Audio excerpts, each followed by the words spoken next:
Alright, in our last video we left off at the Huron Theatre, and now according to Google, this time period it was the Huron Gymnastic Dance Studio. Before we get to our next theater, we just want to look at this building here on the corner. Let me just zoom in a little bit on it. This building right here used to be Asker Shane's, but before that it was a bank and looked a little bit different. There's something missing on this building that was there before, and that's the turret. Also, the front of it comes to a point on the original bank and has been squared off on the building now. I covered this bank in video number 43, so if you want to know more about it, you can go back and watch that one. Alright, let's get away from this corner. We'll adhere to the intersection. Turn back here and look at this building here before we get to the next theater. This used to be the Elks Club. Now it's a one-story building, but at one time it was 3 stories and looked like this. We looked at this building in video number 58. But since that time, I've come up with some additional information that I'd like to share with you, as well as a couple more pictures that I didn't have back then. It's amazing how much difference there is between the years of yesteryear in the early 1900s and today. Today, when they have a new building opening, they may just cut a ribbon and go in. But on March 12, 1912, at precisely 7 o'clock in the evening, you heard a factory whistle go off, then another, and pretty soon all the factory whistles in Port Huron were going off, and it continued for 15 minutes, and that was to announce the new opening of the Elks Temple. There were about 2,500 people waiting to go through those doors. In all fairness, they just didn't want to see the new building. The Elks were putting on an old-fashioned country fair, although they called it an exposition.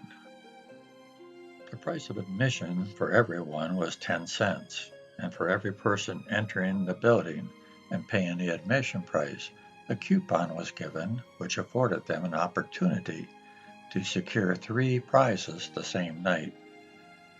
Upon entering the building, you could not help noticing the large overland automobile, which was valued at $950. In today's dollars, that would be about $25,000. That would be the grand prize. It was a handsome 4-seated automobile. But there would be hundreds of other prizes, some very nice. On the main floor, there was booths all over, and barkers, the kind of barker that says, "Step right up this way, ladies and gentlemen." In the back of the main floor, there was booths of cut glass and china, candy, ladies' jewelry, Stein hardware, vacuum cleaners, pony and furniture booths. Down in the basement, there was the cigar store, and also a place where the gentlemen could smoke. On the north wing of the main floor, there was a fish pond. On the second floor were located about 25 additional booths, including the theater, which was patronized by crowds at every performance. On the third floor is a comic picture booth and refreshment parlor. And outside they're going to have a balloon ascension and also fireworks. It was going to be a great time. Wish I could have been there. What a wonderful beginning that this building had. However, 70 years later, it had a tragic ending. It was destroyed by fire, at least most of it. April 11th, 1982. This was the front page of the Times Herald. 35 firemen from both Port Huron and Marysville fire departments worked all night to put out the fire. The fire started about 8:30 p.m. In this photograph here, you can see the firemen still working the next morning. The building was home to the Elks Club until 1971. It changed hands several times after the club moved out, and at the time of the fire, it was empty. In this photograph, you can see the workers taking off the top 2 floors. The south wall was a problem because it shared the wall with Finding Thompson Furniture right next door. That's the building on the left. And so that finally had to be taken down brick by brick. It was decided they would keep the main floor of the building and remodel it for commercial use. And that first floor is exactly what you see today. All right, that's enough about that building. Let's go on to the next theater. Well, we don't actually have to go very far. We go just across the street to this corner here, Pine and Military Street. On this corner, there used to be a theater called the Maxine Theatre. And we have a very early photo, that's what you're looking at now, of the Maxine Theatre. And then there was a photograph that was made into a postcard that shows a much better picture of it.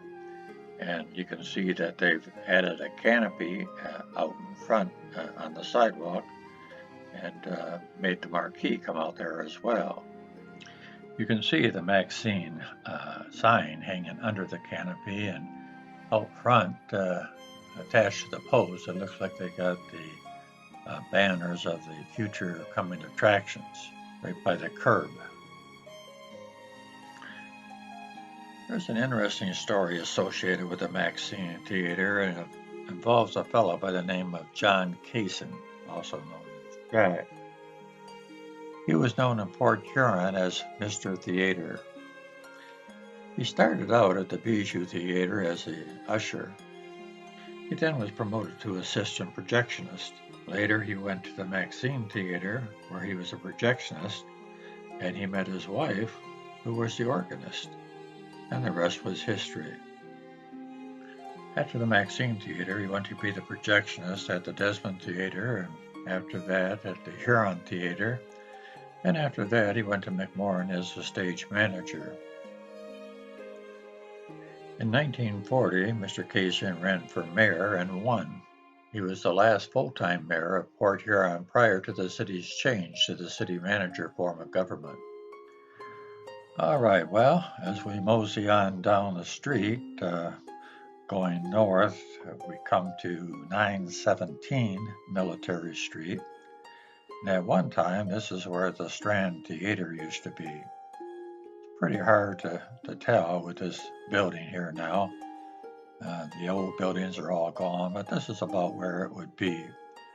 This is also where the Opera House was as well, but that was before the Strand Theatre. When I first covered the Opera House in an earlier video, I didn't have some of the information I have now, and I want to share that with you.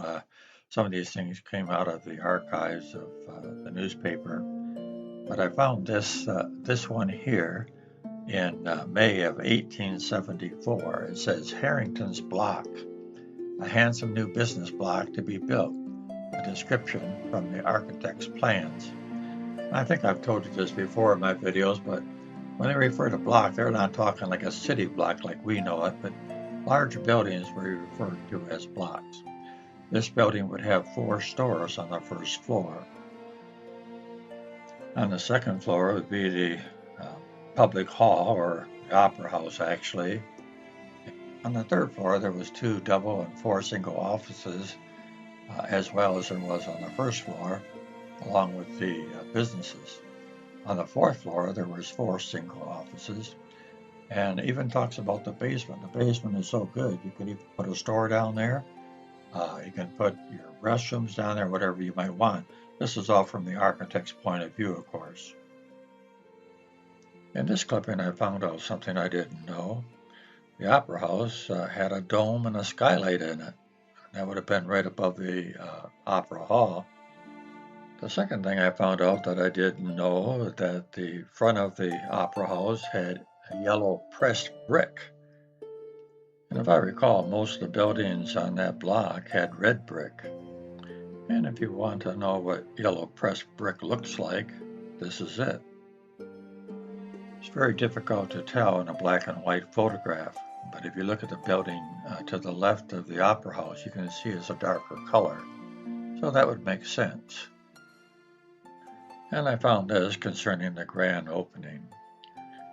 This wasn't the only opera house in town. There was the Harder Opera House, which was actually the first opera house in the city and also the first in eastern Michigan. But these opera houses brought in the top talent in the world. Maybe the world is a strong word, at least the United States, although they did have some foreign acts come in. And if you think of the most popular actors today and singers you think of today, what it would be like to have them come to Port Huron and put on a show, that's what it was like back then for the people in Port Huron. Both of these opera houses were first-class operations all the way. And as most of you know, the opera house burned down. And up until this week, this was the only photo I ever seen of the fire at the opera house, but going through the Times Herald archives, I found this photo as well. I'm always amazed when I can find photographs from the early 1900s. There are very few out there, and so it's really great when you can find something and see what happened or see what it looked like. I covered the opera house in video number 46, and I showed you a picture of the inside, at least when the auditorium was vacant. But I found a picture where it was completely jam-packed. I got to thinking, what if the opera house was full of people at the time of the explosion? There had been a tremendous loss of life. Look at that crowd. The picture was taken from the stage. You can see the footlights there in the front, the main floor and the second floor and the third floor. That's a lot of people. You can see the VIP boxes, a little bit of them anyway, on either side of the photograph in the foreground. I found the complete story of the fire that was printed the following day, all about the fire and the story of the firemen and the heroic efforts that they made. And I debated whether I should show you this whole thing, but there again, I know I would want to see it, so I'm going to take the time and show it to you. You can pause it and read it at your leisure. I'll be going pretty fast, so I don't want to take up half the video with this, but I think it's important. It's a great read. I didn't realize this, but there were people living up on the third floor and some on the second floor where the opera house was. And of course, the opera, they went in on the second floor, and then you look down toward the stage. And when that fire caught out, there was an explosion that it blew the opera house doors open. The residents were lucky to get out with their lives. There was a heroic effort by the firemen getting these people out. They had to go up to the third floor and outside ladders and bring these people down. They handed down the kids first. There was a baby, there was 2 children, and an adult. The man was unconscious and he had to be taken out with a great deal of difficulty. Of course, after the fire, the building was demolished and a new building was put in its place. And that's the building where the Strand Theatre was.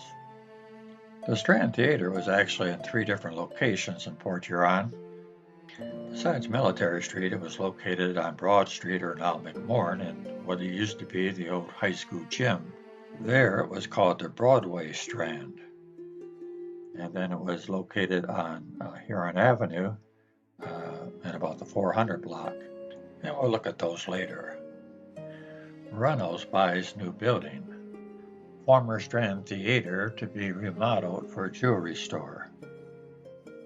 Well, I did a little detective work. All I had to do was find a picture that had Reynolds Jewelry Store in it, and voila, that would be what the Strand looked like.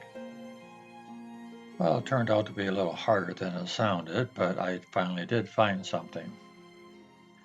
In this photograph here, you can see the part that's enclosed by the red square. And these 3 buildings are what replaced the Opera House after it burned down. The building in the middle is Sturmer's, and to the left of that, the one with the checkered front, that would have been the old Strand Theatre or Reynolds Jewelry. Here's another photo, a little better photo. We can zoom in and see it a little better. It has a very distinctive pattern on the front. the type that a theater would have to stand out. And you can see the windows and the arch in the center. And I don't know, the sign, possibly the sign was the same sign that was used for the Strand. They just changed the lettering, but who knows for sure. But I thought that was interesting that we could find that theater and see what it looked like, even though it doesn't say theater at the time. At one time, there was a canopy out in front of the theater, very similar to what the Maxine had. And how do I know this? Well, by this clipping here. They were asked by the city to remove it because it was a safety hazard, they claim. Some of you folks might realize where it was by this photograph here. Dave's is where Sturmer's used to be, and on the left, where the theater was, it's now called the Spiegel Catalog Store. Join me in my next video, and we'll go across the street and look at the Arcade Theater, and then we'll go around the corner and look at a couple more theaters.